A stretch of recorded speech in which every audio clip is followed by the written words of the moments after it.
Welcome to This Explainer. Today, we're going to completely demystify some of the most complex political jargon out there.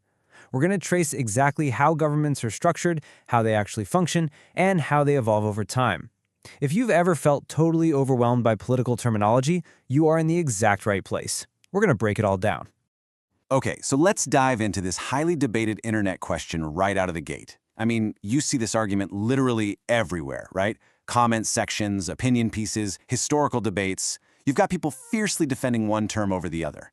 But which one is technically accurate? To get to the bottom of that, here's our agenda. We'll be looking at 1. Unitary versus federal systems. 2. A democracy or a republic. 3. The federal republic model. 4. Layer cake, dual federalism. And 5. Marble cake, cooperative federalism. Section 1. Unitary versus federal systems. Distributing power. Let's start with the absolute widest lens, how a geographic area actually distributes its power. There's a beautiful contrast between these two primary systems. In a unitary state, like the UK or France, the central authority is supreme. It's what scholars call an omnipotent center. Any local governments? Well, they only have the power that the central government explicitly gifts them. And honestly, that power can be taken away at any time. Now, a federal system, like the US or Germany, is vastly different. Here, power is constitutionally guaranteed to be shared by two levels of government. The local or state units have a built-in autonomy that the central government absolutely cannot just erase. And it's really all about trade-offs. Unitary systems give you high centralization and super uniform policies, but they can easily disregard local differences. Federal systems strike a medium balance, giving local governments power, but, occasionally sacrificing national uniformity.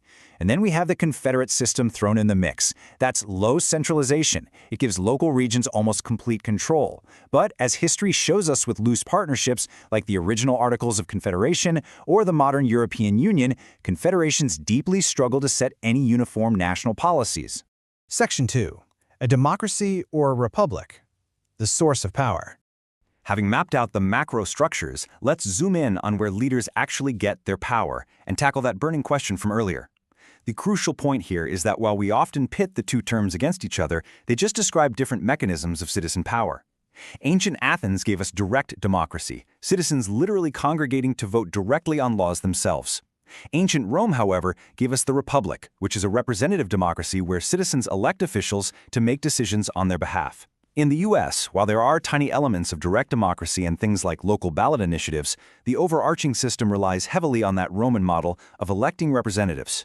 Which brings us to this legendary piece of history.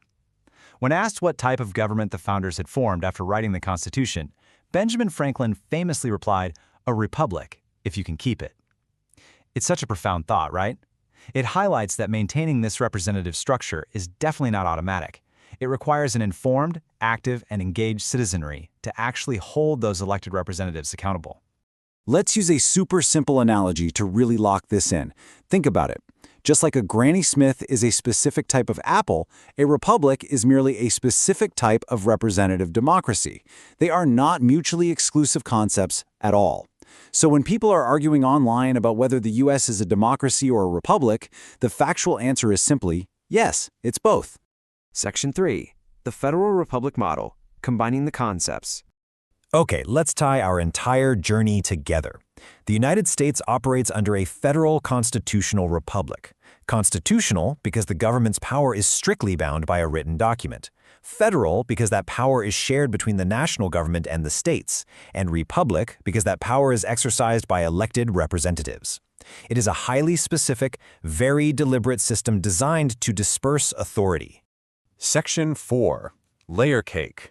Dual federalism. Now let's look at how this actually evolves in the real world, using some pretty delicious culinary metaphors. From the nation's founding in 1788 all the way until the 1930s, the U.S. operated under a strict layer cake model, known as dual federalism. In this setup, government power is strictly divided. The national government and the state governments have completely separate jurisdictions. You don't mix the chocolate and the vanilla, right? They sit perfectly right on top of each other, aligning with the early American tradition of a very limited national government. Notice just how distinct this separation is. The national layer was quite thin. It handled things like foreign policy, creating a unified currency, and regulating patents so inventors were protected across the country. Meanwhile, the state layer was huge. States had what are called police powers. That meant they had jurisdiction over almost all of day-to-day life: health, safety, morality, marriage laws, and property rights. For the most part, the two layers completely stayed out of each other's way. Section 5. Marble Cake. Cooperative Federalism. But, as we know, history never stands still. Brought on by the New Deal in the 1930s to fight the Great Depression, the recipe drastically changed. Enter the marble cake approach, or cooperative federalism.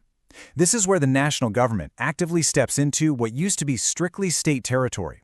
The national and state governments begin deeply mixing their responsibilities to address massive economic and social crises. Suddenly, it's completely impossible to clearly separate the layers of government. The chocolate and vanilla are swirled right together. So how exactly does the national government mix itself into state affairs? Well, the primary mechanism is grants and aid. It is literally the power of the purse. The federal government uses money as a carrot or a stick to heavily influence state policies. They might offer categorical grants, which gives states money for very specific purposes, like alleviating poverty based on a strict mathematical formula. Or they might use block grants, handing over massive chunks of money for broader goals, like infrastructure, and letting the state decide the finer details. Either way, federal dollars start driving state decisions. But it's not always a cooperative, happy baking session. Sometimes, the marble cake includes what's known as regulated federalism. This is when the national government sets strict rules. Think civil rights standards, EPA environmental guidelines, or OSHA workplace safety rules that states are legally required to follow. And sometimes the federal government issues what are called unfunded mandates, basically forcing states to comply with stringent federal standards without actually giving them a single dime to foot the bill. As you can probably guess, states are not huge fans of those. If we trace this continuous tug of war for power, we see we started with the clear divisions of dual federalism in 1788. Then, the 1930s swirled us into cooperative federalism. By the 1970s, modern attempts known as New Federalism, popularized by folks like Nixon and Reagan, tried to hand some of that power back down to the states through block grants. Yet today, we find ourselves firmly in an era of cooperative federalism, layered with a very healthy dose of heavy federal regulation. Which brings us to the end of our explainer, but I want to leave you with this provocative thought.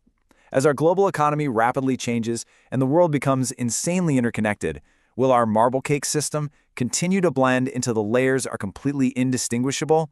Or will the pendulum swing, shifting power back to the states and localities?